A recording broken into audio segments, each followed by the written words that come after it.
Ako si Francis Riudique at narito ang mga napapanahong balita. Naglabas na ng warrant of arrest ang Korte ng Amerika laban kay Kingdom of Jesus Christ founder Apollo Quiboloy dahil sa patong-patong na kaso ng sex trafficking, cash smuggling at iba pa. Ayon naman sa Department of Justice o DOJ, wala pa umanong natatanggap na extradition request ang ahensya. Samantala, itinalaga bilang administrator ng ari-arian si dating Pangulong Rodrigo Duterte ng pinapamahalaang simbahan ni Quiboloy.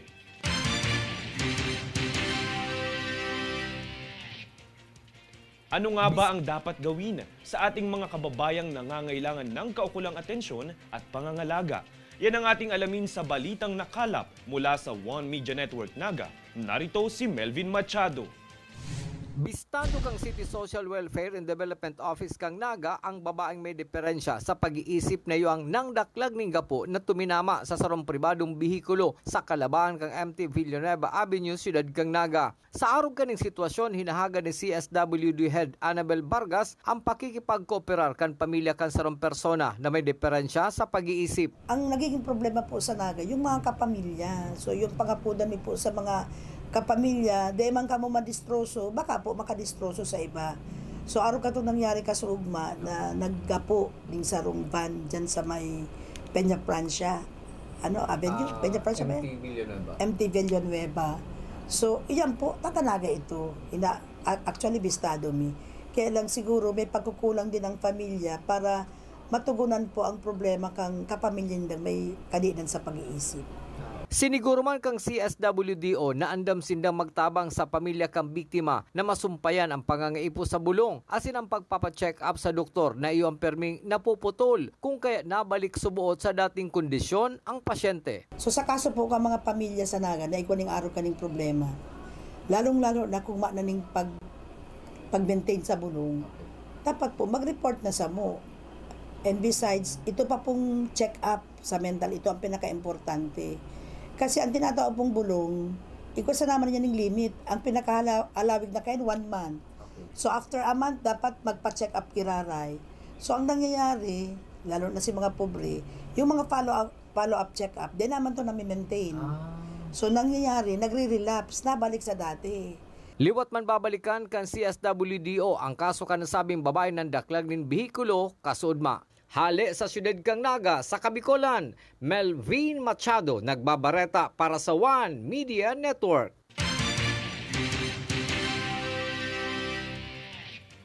Samantala, nilagdaan ni Department of Agriculture o DA Secretary Francisco Chu Laurel Jr. kaugnay ang Bataan Peninsula State College ang paglulunsad ng Zero Kilometer Food Project para sa Limay, Bataan. Ayon sa ahensya, ang Zero Kilometer Food Project ay isang inisyatibo mula sa pananaliksik na naglalayong paunlarin ang epektibong koleksyon ng impormasyon sa pagbabalanse ng supply at pangangailangan sa antas ng lokal na pamahalaan.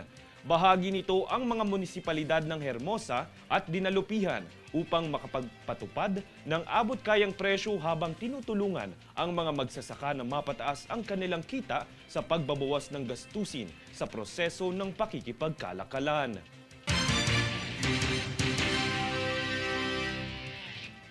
Kami ang boses ng pagbabago. Ako si Francis Riudique at ito ang News Force. Sa ulo ng mga balita, DOST nagbabala ukol sa dumaraming kaso ng Salmonella. Bulkang Mayon ibinabana sa Alert Level 1 status. MIAA tiniyak ang pest control sa mga paliparan matapos ang insidente ng surot sa NAIA. E-voting para sa mga OFW isinusulong sa Kongreso. PNP tututukan ng iligal na pagbebenta ng vape products sa mga menor de edad. Earth Hour Philippines 2024 gaganapin sa ika-23 ng Marso. Patas at pantay na balita, komprehensibong ulat para sa pulso ng masa. Ito ang News Force.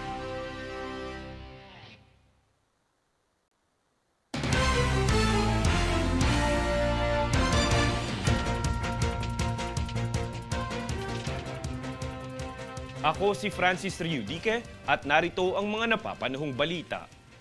Isang magnitude 6 na lindol ang naramdaman sa Governor Generoso, Davao Oriental nitong ika-8 ng Marso, bandang alas 5:11 ng hapon. May lalim itong 143 kilometro na naramdaman sa karatig pang lugar. Tectonic ang pinagmula ng lindol. Wala namang naitalang danyos mula rito, ngunit asahan ang aftershocks mula sa naunang lindol.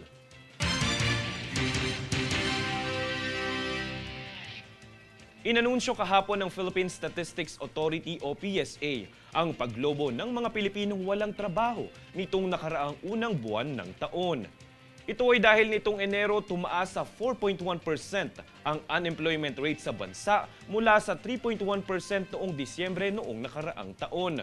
Nakapagtala din ng pagtaas sa underemployment mula 11.9% ay tumaas ito sa 13.9% nitong Enero.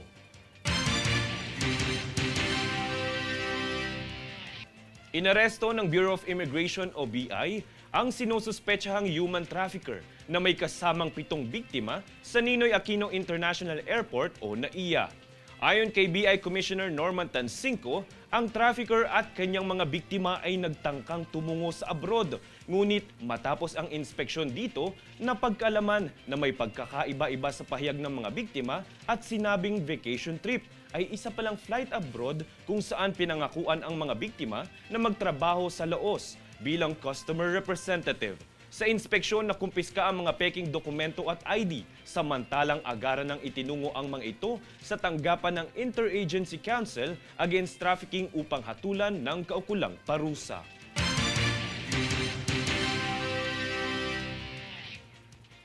Kami ang boses ng pagbabago. Ako si Francis Riudique at ito ang News Force. Sa ulo ng mga balita, DOST nagbabala ukol sa dumaraming kaso ng Salmonella. Bulkang Mayon ibinabana sa Alert Level 1 status. MIAA tiniyak ang pest control sa mga paliparan matapos ang insidente ng surot sa NAIA. E-voting para sa mga OFW isinusulong sa Kongreso. PNP tututukan ng iligal na pagbebenta ng vape products sa mga menor de edad. Earth Hour Philippines 2024 gaganapin sa ika-23 ng Marso. Patas at pantay na balita, komprehensibong ulat para sa pulso ng masa. Ito ang News Force.